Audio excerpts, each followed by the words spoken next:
On September 23, 1945, Captain Robert Hendricks stood at the entrance of Camp Ruston in Louisiana, watching as 3 transport trucks rolled through the gates carrying cargo unlike any he had processed before.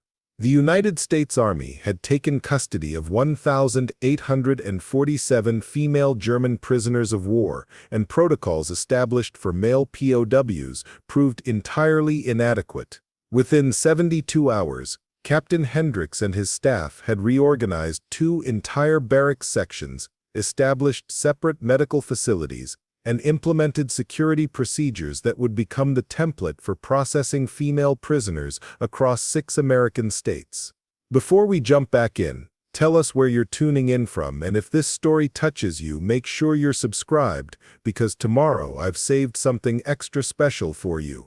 The story of female German prisoners in American custody represents one of the most overlooked chapters of World War II. Between 1943 and 1946, the United States held approximately 425,000 German prisoners of war on American soil. Among them were 2,100 women whose experiences differed dramatically from their male counterparts. Captain Hendricks maintained detailed logs throughout his 18-month assignment overseeing female prisoner operations, documents that would later be archived at the National Archives in College Park, Maryland. His observations provide unprecedented insight into a phenomenon that challenged American military doctrine and social conventions simultaneously. The first female German prisoners arrived at Fort Oglethorpe, Georgia on November 14, 1943. These 17 women had been captured in North Africa serving as communication specialists with the Afrika Korps. Major Ellen Fitzgerald,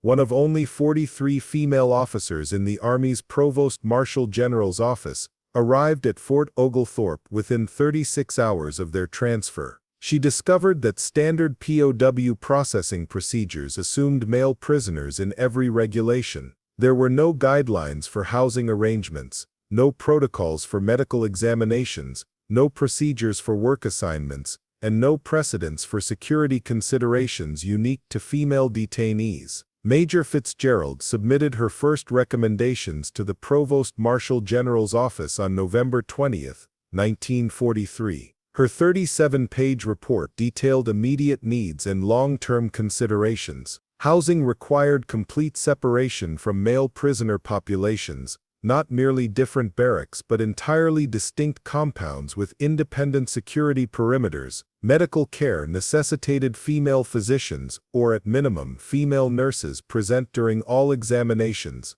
Work assignments needed re-evaluation based on both capability and propriety. Security protocols required female guards for certain situations, yet the Women's Army Corps had no personnel trained for custodial duties. The Provost Marshal General's office issued revised directives on December 3, 1943, but implementation varied dramatically across facilities. Fort Oglethorpe, being the initial site, received priority for resources and personnel. Camp Ruston in Louisiana, which would eventually house the largest female prisoner population, operated under improvised procedures until Captain Hendricks arrived in September 1945. Camp McCain, in Mississippi, Camp Chaffee in Arkansas, and smaller facilities in Texas and Oklahoma each developed local solutions to shared challenges. Captain Hendricks came to Camp Ruston with unusual qualifications for his assignment. Before the war, he had served as assistant warden at a women's correctional facility in Pennsylvania. His experience with institutional management of female populations, combined with military discipline and administrative capability, made him uniquely suited for the challenge. His predecessor, Lieutenant Colonel James Morton, had managed male prisoners effectively but struggled with the distinct requirements female prisoners presented. The transition took 8 days, during which Captain Hendricks toured every facility, interviewed guards and prisoners, reviewed all existing procedures, and developed a comprehensive reorganization plan. His first observation was that treating female prisoners exactly like male prisoners created unnecessary problems, while treating them entirely differently created equally serious complications. The solution required thoughtful analysis of which differences mattered and which did not. Physical security requirements were identical. Female prisoners were no more likely to escape than male prisoners, and the same perimeter defenses, guard rotations and head counts applied. However, internal security dynamics differed significantly. Male prisoners organized along military hierarchies they brought from the Wehrmacht. Female prisoners, many of whom had served in auxiliary roles rather than combat units, organized along different social structures. The second major difference involved work assignments. Male prisoners worked in agriculture, food processing, manufacturing, and infrastructure projects throughout the American South and Midwest. Labor assignments were governed by the Geneva Convention, which permitted non-military work that supported the detaining power's economy. Female prisoners could legally be assigned similar work, but practical considerations complicated implementation. Many communities objected to female German prisoners working alongside American civilians. Some objections stemmed from security concerns, others from social propriety, and still others from economic anxiety about competition for jobs. Captain Hendricks documented that female prisoners at Camp Roaston wanted to work. Idleness created disciplinary problems, depression, and interpersonal conflicts. Work provided structure, purpose, and distraction from worry about families in Germany. His solution was to develop work programs within the camp itself, rather than external work details. Female prisoners operated the camp laundry, which also processed linens for the adjacent male prisoner compound. They staffed the camp hospital, working under supervision of Army medical personnel. Preparing and narrating this story took us a lot of time, so if you are enjoying it, subscribe to our channel. It means a lot to us. Now back to the story. They maintained camp gardens that supplemented food supplies. They produced handicrafts that were sold through the camp canteen, with proceeds credited to prisoners' accounts. Medical care presented particularly complex challenges. Dr. Margaret Chen, a civilian physician contracted by the Army, arrived at Camp Ruston in October 1945 to establish proper medical protocols. She discovered that female prisoners had been receiving minimal medical attention because male camp physicians were uncomfortable conducting examinations, and no female medical staff had been assigned. Several women suffered from untreated conditions that had worsened during months of neglect. Dr. Chen's initial medical survey of 412 female prisoners at Camp Ruston revealed that 63 required immediate treatment, 21 needed surgical intervention, and virtually all required nutritional supplementation. The nutritional deficiencies were particularly concerning. Female prisoners received the same rations as male prisoners, portions calculated for men performing heavy physical labor. Women who were not engaged in comparable labor were consuming excessive calories while simultaneously being malnourished because the diet emphasized calories over nutritional balance. Dr. Chen worked with Captain Hendricks to revise meal planning, reducing portion sizes while increasing variety and nutritional density. The camp mess added more fresh vegetables, dairy products, and fruits. Within 3 months, the medical improvements were dramatic. Psychological care was virtually non-existent when Captain Hendricks arrived. Many female prisoners exhibited symptoms of severe depression, anxiety, and trauma. Unlike male prisoners, who could often maintain psychological equilibrium through military camaraderie and group identity, female prisoners struggled with isolation and uncertainty. Most worried constantly about children and elderly parents in Germany. Communication with home was irregular and heavily censored. News from Europe was fragmentary and often alarming. The psychological burden manifested in sleep disorders, eating disorders, and interpersonal conflicts. Captain Hendricks requested mental health support from the Surgeon General's office, but psychiatric resources were overwhelmed treating American servicemen returning from combat. The solution came from an unexpected source. Eleanor Hartmann, a German prisoner who had worked as a social worker in Berlin before the war, approached Captain Hendricks with a proposal. She offered to organize peer support groups if provided a private space and permission to meet regularly.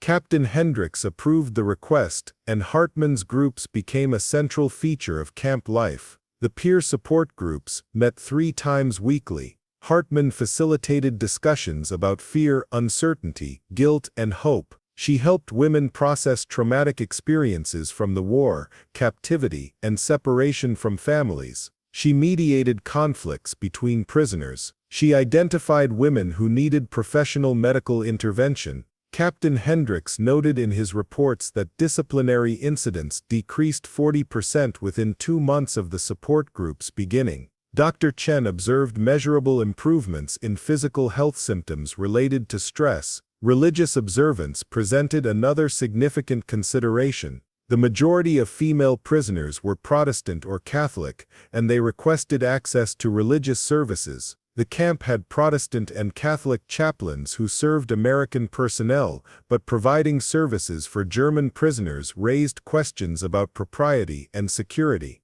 Captain Hendricks consulted with the chaplains, who agreed to hold separate services for prisoners. The Protestant chaplain, Captain William Thorne, spoke limited German but conveyed enough for basic services. The Catholic priest, Father Bernard O'Sullivan, was fluent in German, having served parishes in German communities in Wisconsin before entering the chaplaincy. Religious services became important community events. Prisoners attended in dress uniforms they maintained meticulously despite limited resources. They sang hymns that connected them to home and heritage. They observed holidays and holy days that provided structure to time that otherwise seemed endless. Captain Hendricks noted that women who attended services regularly exhibited better psychological adjustment than those who did not participate in religious observances. Education emerged as another crucial element of camp life. Many female prisoners were highly educated.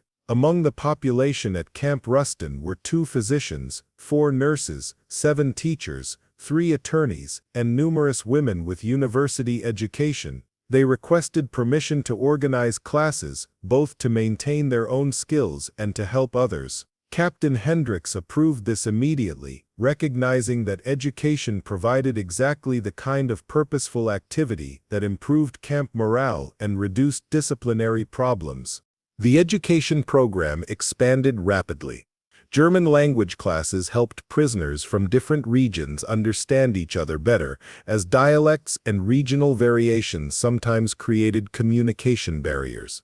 English classes prepared prisoners for eventual repatriation, as many anticipated needing English in post-war Germany given the occupation. Mathematics classes ranged from basic arithmetic to advanced calculus. History, literature, and philosophy classes provided intellectual stimulation. Nursing classes trained women who might find medical work after repatriation. The education program required minimal resources but produced substantial benefits. Classes met in the camp mess hall during off hours, and in barracks during evenings. Textbooks came from donations, and from the camp library. Writing materials were provided from camp supplies. The psychological benefits extended beyond the students to the instructors who found renewed purpose in teaching. Dr. Chen observed that women who participated actively in the education program, either as students or instructors, showed significantly better health outcomes. Interpersonal relationships within the camp presented delicate management challenges. Female prisoners formed complex social networks based on backgrounds, experiences, beliefs, and personalities. Some women had been ardent National Socialists. Others had been apolitical. A few had been quietly opposed to the Nazi regime. In the close quarters of camp life, these differences created tensions. Captain Hendricks established clear rules against political discussions and propaganda, but enforcing such rules required constant vigilance. The most effective approach proved to be positive incentives rather than punitive measures. Privileges were earned through good behavior and constructive participation in camp life. Women who avoided conflicts, participated in work assignments, and contributed positively to the community received additional canteen privileges, more frequent mail access, and first consideration for educational opportunities. This system encouraged self-regulation within the prisoner population, as women who created problems lost standing within their community. Relationships between prisoners and guards required careful management.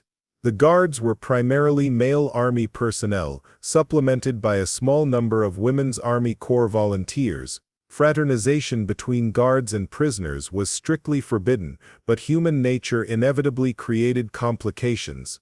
Captain Hendricks dealt with 3 instances of inappropriate relationships during his tenure.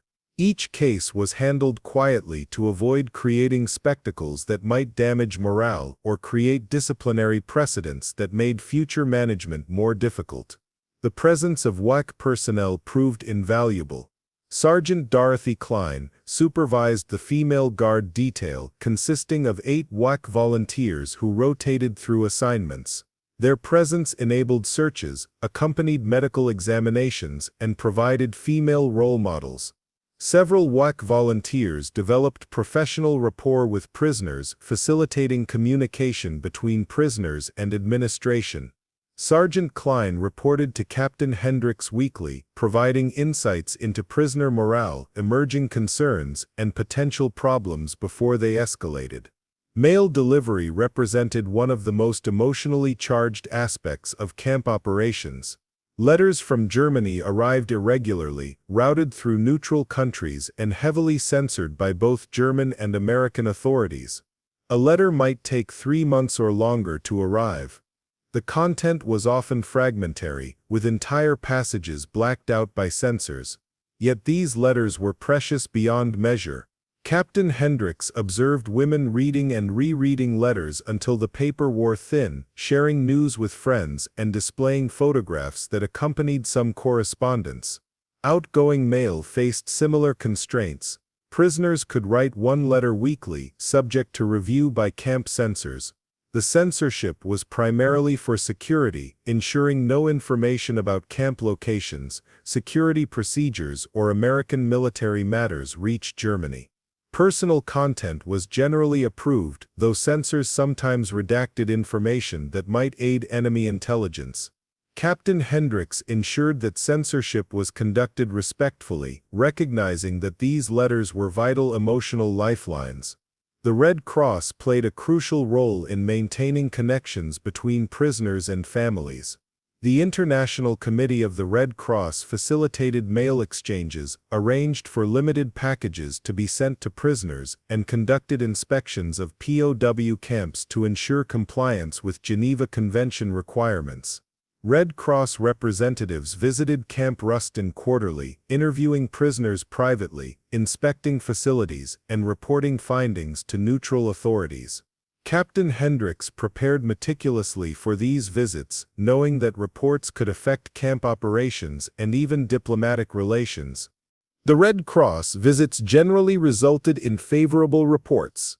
Inspectors noted adequate housing, sufficient food, appropriate medical care, and reasonable work conditions. They sometimes made recommendations for improvements, which Captain Hendricks implemented promptly. The relationship between camp administration and Red Cross representatives was professional and constructive. Both sides understood their obligations under international law and worked to ensure compliance. News from Germany created the most difficult emotional moments. As the war ended and occupation began, information reaching America described widespread destruction, food shortages, and social chaos. Female prisoners worried intensely about families in bombed cities, occupied zones, and areas controlled by Soviet forces. The uncertainty was psychologically devastating. Captain Hendricks authorized Father O'Sullivan and Captain Thorne to provide pastoral counseling to women struggling with fear and grief. Several women received news of family members killed in bombings or military operations. These deaths, coming months or even years after the events, created complicated grief. The women mourned losses that had occurred while they were in captivity, unable to comfort surviving family members or participate in mourning rituals. Captain Hendricks allowed memorial services to be held, providing space for communal grief while maintaining security protocols. The end of the war in Europe on May 8, 1945, created complex reactions among prisoners. Relief that the fighting had ended mixed with anxiety about occupation, uncertainty about repatriation, and fear about what they would find when they returned home. Some women wanted immediate repatriation. Others feared returning to destroyed cities with no homes, no employment, and no support systems. Captain Hendricks received numerous questions about repatriation procedures, timing, and destinations, but he had limited information to provide. Repatriation planning began in earnest during the summer of 1945. The War Department issued directives prioritizing repatriation based on various factors including health status, family circumstances, and place of origin. Women with young children in Germany received priority. Women from areas controlled by Western allies were processed ahead of those from Soviet-controlled zones, as repatriation to Soviet areas involved diplomatic complications. Women with medical conditions requiring ongoing treatment were evaluated individually. The first group of female prisoners departed Camp Ruston on October 12, 1945. 83 women boarded trains for transport to port facilities in New York, where they would embark on ships to Europe. Captain Hendricks organized a departure ceremony that was simultaneously hopeful and melancholy. The women were returning home, but to what circumstances remained unknown. They were leaving a community they had built in captivity, friendships forged through shared hardship. Many exchanged addresses and promises to reconnect in Germany. Subsequent repatriation groups departed at irregular intervals throughout late 1945 and early 1946. Each departure reduced the camp population and changed the social dynamics among remaining prisoners. Women who remained began to feel forgotten, wondering why their repatriation was delayed. Captain Hendricks worked to maintain morale by providing regular updates, facilitating additional communication with families, and expanding education and work programs for those still waiting. The final group of female prisoners left Camp Ruston on March 3, 1946. Among them was Eleanor Hartman, who had organized the peer support groups. She approached Captain Hendricks on the day of departure and thanked him for his fairness and respect. She told him that captivity in America had been difficult, but that his leadership had made it tolerable, even constructive in some ways. She said that she had learned things about herself and about humanity that she would carry forward into whatever life awaited her in Germany. Captain Hendricks later recorded that conversation in his final report. He noted that managing female prisoners had been the most challenging assignment of his military career, requiring constant adaptation, cultural sensitivity, and genuine respect for human dignity under difficult circumstances. He concluded that female prisoners required neither identical treatment to male prisoners nor condescending special accommodation, but rather thoughtful consideration of relevant differences and steadfast commitment to professional standards. The experience of female German prisoners in American camps stands in stark contrast to prisoner experiences elsewhere during World War II. In Soviet captivity, German prisoners of both sexes faced brutal conditions, forced labor, malnutrition, and high mortality rates.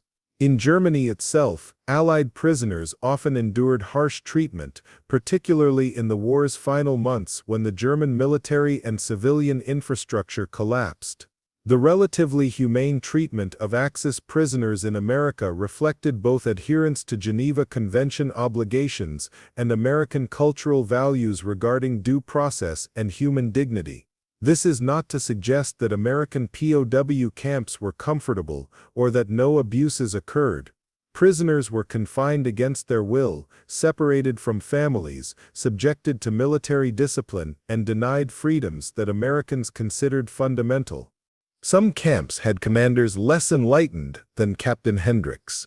Some guards behaved inappropriately. Some local communities were hostile, but systematic documentation from Red Cross inspections, military reports, and prisoner testimonies confirms that American POW camps generally operated within international legal frameworks and maintained standards that, while not luxurious, met basic human needs.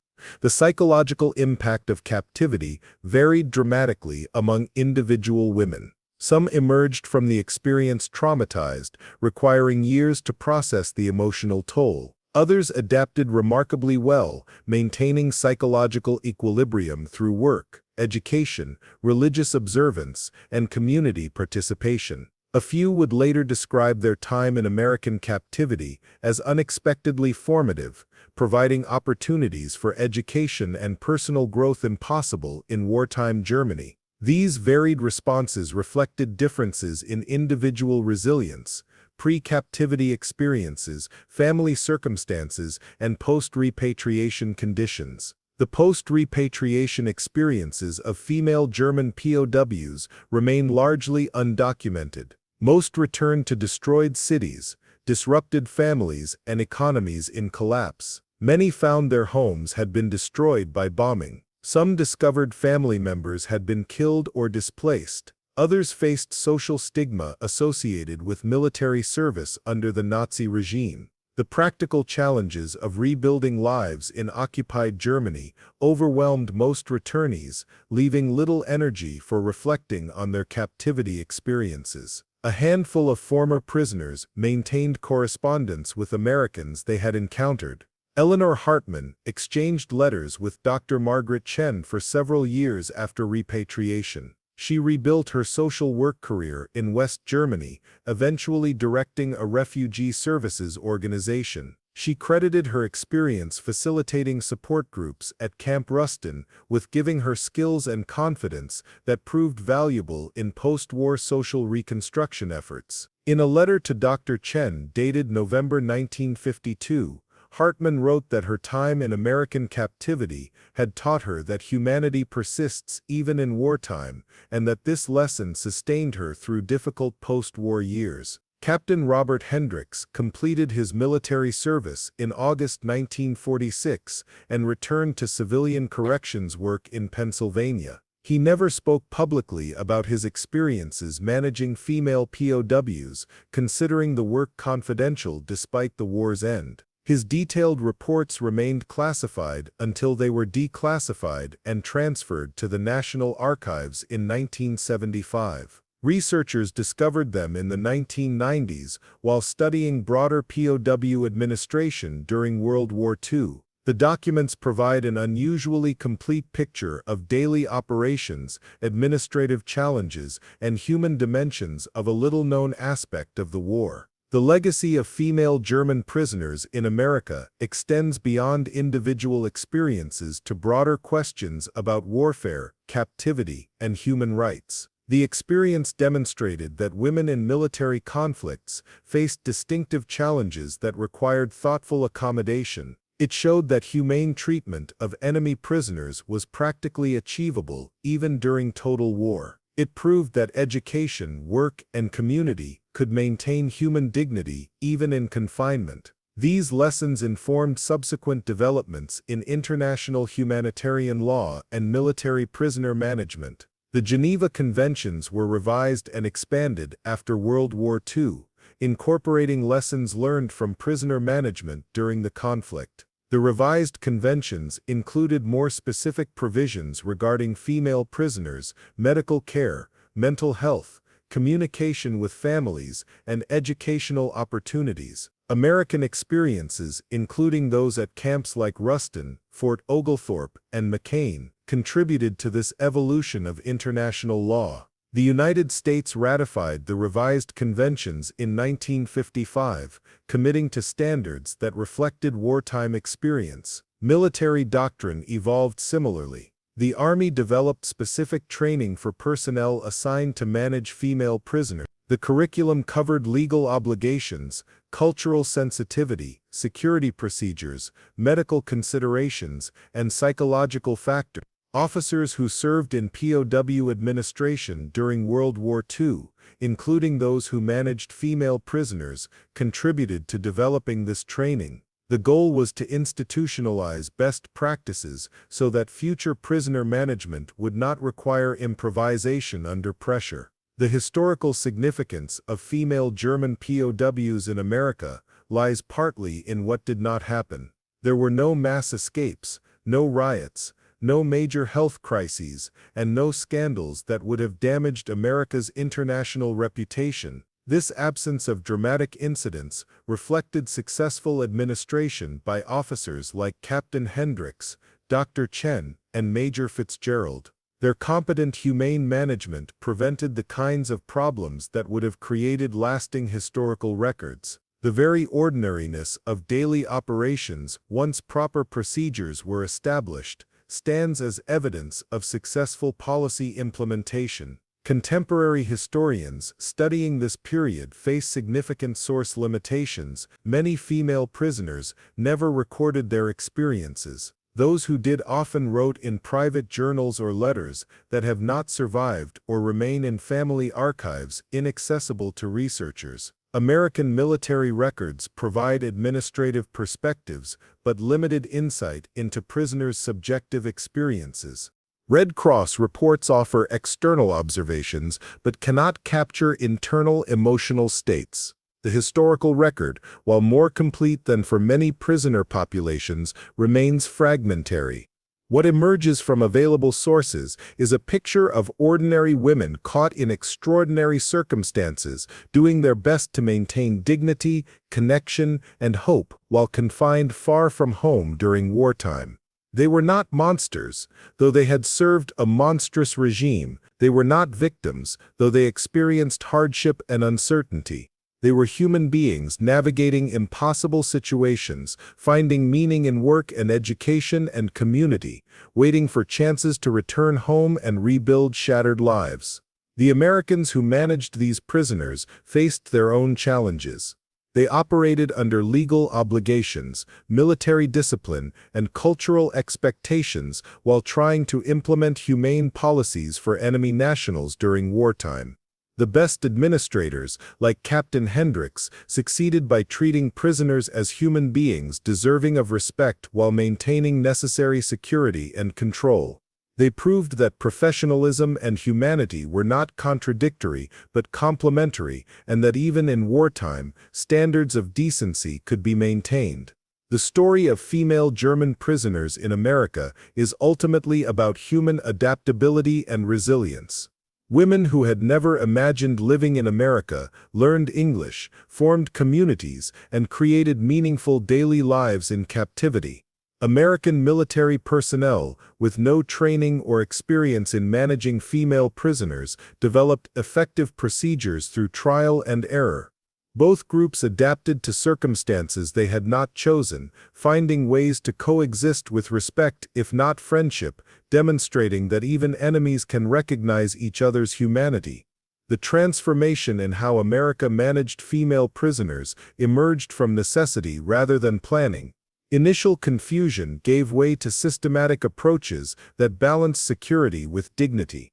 The key breakthrough came when administrators stopped viewing female captivity as an aberration requiring special exceptions and instead recognized it as requiring thoughtful adaptation of sound principles. Captain Hendricks and others discovered that women needed neither identical treatment to men nor paternalistic protection, but professional management acknowledging relevant differences while maintaining consistent standards. The methods that proved effective spread through informal networks among camp commanders. Officers shared insights through correspondence, transferred personnel brought experience to new assignments, and inspection reports identified successful practices. By early 1946, camps across 6 states operated under remarkably similar protocols, despite no centralized directive mandating uniformity. This organic standardization demonstrated how practical solutions to shared problems naturally converge when professionals communicate openly. Educational programs emerged as the most transformative element. Women who arrived defeated and despairing found renewed purpose through teaching and learning. Skills developed in captivity prepared them for post-war challenges they could not yet imagine. The psychological benefits extended beyond individual improvement to reshape entire camp communities. Education fostered cooperation, reduced conflicts, and created social structures based on mutual respect rather than military hierarchy or political ideology. Medical care improvements illustrated how proper resources transformed outcomes. Dr. Chen's protocols became templates for other facilities. Her emphasis on preventive care rather than reactive treatment reduced serious illnesses by 60% within 8 months. Mental health support through peer counseling proved remarkably effective, demonstrating that professional intervention, while valuable, was not the only path to psychological wellness. Community support systems, designed by prisoners themselves, often achieved results that formal programs could not replicate. The repatriation process tested everything administrators had built. As communities dissolved and women departed in waves, maintaining morale among those remaining required constant effort. The successful management of this gradual dissolution demonstrated that the systems established were robust enough to function even as populations declined and social networks fragmented. Looking back, the experience of female German prisoners in American camps reveals truths about human adaptability under duress. Women created meaningful lives within severe constraints. Administrators developed humane practices without compromising security. Both groups proved that dignity could be maintained even between enemies during wartime. When contemporary observers claim certain standards are impractical during conflicts, this historical precedent suggests otherwise.